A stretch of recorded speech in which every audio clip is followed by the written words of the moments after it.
Many of you have asked me how I keep my kids busy, especially during the summertime and pandemic with no activities outside the house.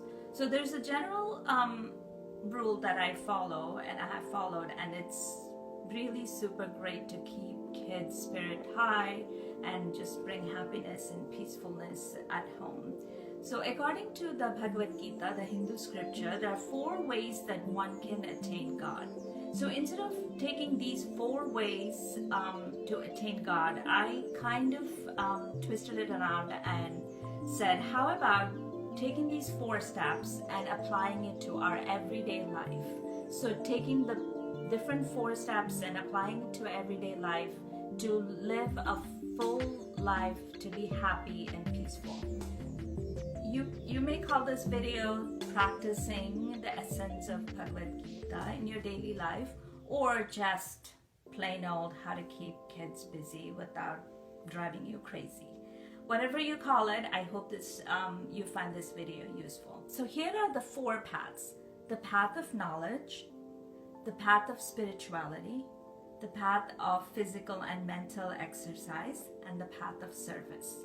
And each of these paths, I will try and make a video for each of these paths. But in general, path of knowledge for kids, mostly it's studying. Most of their day has to be spent in gaining knowledge. So we study different subjects and explore whatever they are interested in.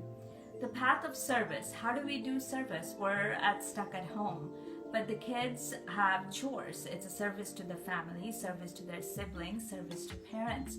So their chores, making dinner, sweeping the floor, vacuuming, is considered service. We also do service to the community. We make dinner for our friends and our neighbors every Sunday, so they help me with that.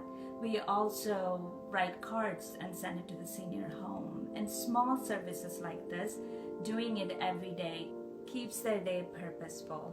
The path of spirituality, this is up to you. You decide if you want them to memorize the verses of Bible, or read chapters in the Book of Mormon, or listen to slokas.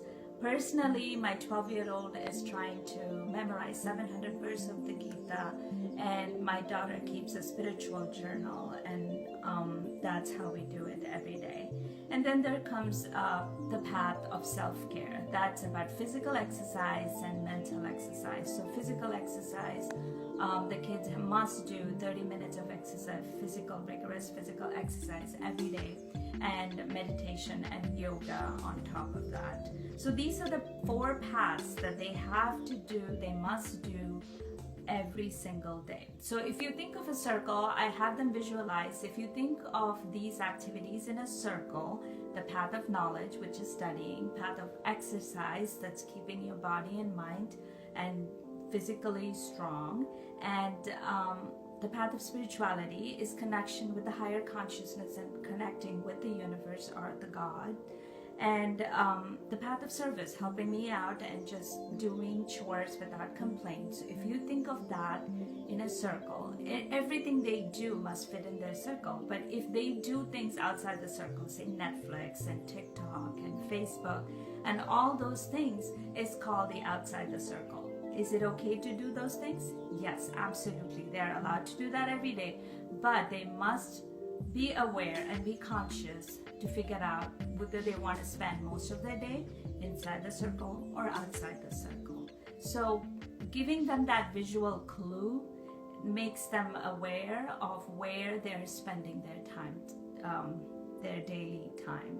And this helps them to be happy, to have a purpose every single day, and just meeting their physical and mental happiness. And this is what I generally do with the kids. This is how we have been spending time together, and this is how I follow my days so they can emulate what I do.